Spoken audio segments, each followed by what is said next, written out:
Earlier, I spoke to royal commentator Annabelle Sanderson. I started by asking for her reaction to the series and how people in England are responding to it. So I have watched the first 3 episodes of it, and it was quite an effort to watch it, actually. It was rather saccharine sweet, and I don't think I learnt anything new, but I certainly was questioning some of the statements that were coming out from the programme. The reaction in the UK has been there's been twofold. There's been one angle, which is, the royal family must be breathing a sigh of relief about this because actually it wasn't that bad. And then there's the other view, which is actually, I'm not sure that's quite right. Is that really what happened? Particularly on the comments that, when she went like that, and then it all changed and we don't know what happened. Well, like, maybe you do know what happened. There was some hypocrisy going on, and then you started attacking your family. Was there anything said that you believe is just BS? I genuinely am not sure about how they met. I read the Tom Bower book, and I personally believe that she did ask to be set up with Harry.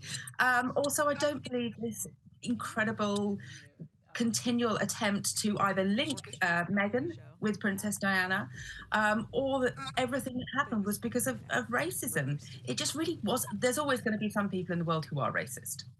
I get that, but continue. Sorry.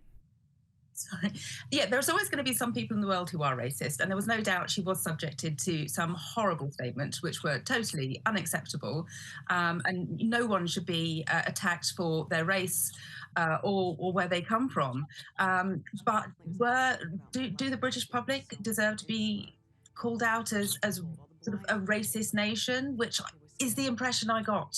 No, sorry, I'm calling that out. They had huge support. The problem happened when they started attacking the country, when they started saying, no, this isn't fair, we're being treated differently. No, actually, there was huge support for them, a huge amount of money going towards their wedding, and their lifestyle. And I tell you what, the other thing that got me was that she gave up everything. You know what? I'd probably give up everything I have to become a duchess and live in a mansion. It's interesting because it started by playing a clip of Meghan saying she would choose Prince Harry over Prince William, and that was played to the pair. What did you make of that clip and also their reaction to it? Okay, maybe I'm wrong. I'm happy to be wrong. I don't think that was sprung on them. Sorry, I don't think it was. I think so much of this has been designed to, this is what we want to target. These are the issues we want to address.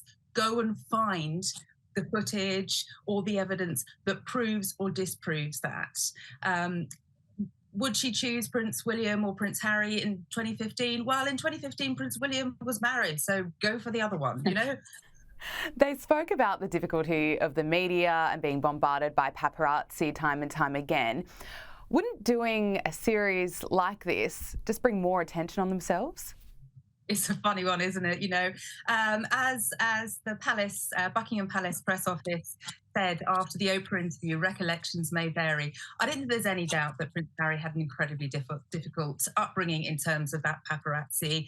Actually, that was probably the part of it that was really most moving for me. Watching them on skiing holidays and Princess Diana saying, please, can I just have some time with my children to have a holiday?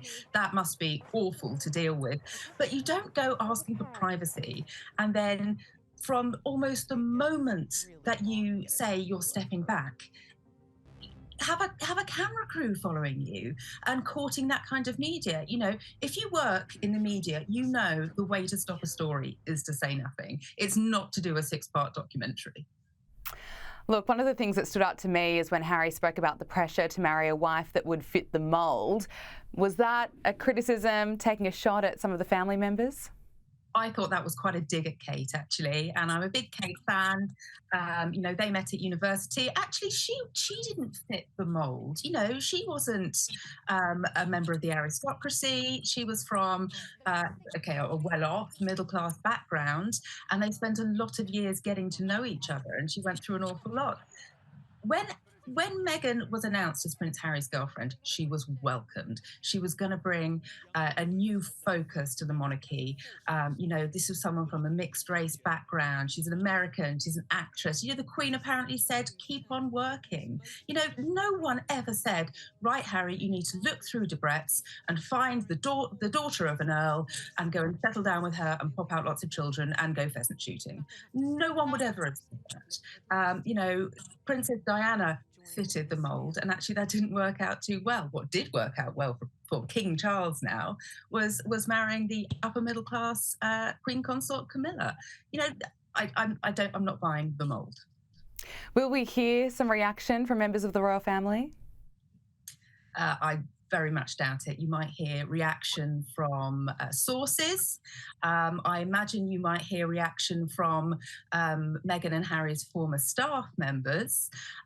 Will Buckingham Palace, will Kensington Palace be putting out a statement? If in the next 3 episodes there is something particularly potentially defamatory or really outrageous, they might feel the need to put out a statement, as they did with Oprah. It will be very simple, very clear. They won't want to give this story any more legs. And actually, what did we really learn from these first 3 episodes? Well, actually, they look like a couple in love. They look like they've got a new life. And unfortunately, they've decided to sort of leave their family behind. Both of them have sort of left their family behind, and while that's sad, why would their family want to make this any more a headline than it already is? What are you expecting from the next 3 episodes? And if it is damaging, could we see the Duke and Duchess actually stripped of their royal titles? Well, that's a really interesting one, because of course, one of the reasons why they do have such a following is because they are the Duke and Duchess of Sussex. And when you take away that title, you take away that interest, that angle that they've got. If they start making outrageous accusations, or if they're broadcasting outrageous accusations, I think the call will come from the British public.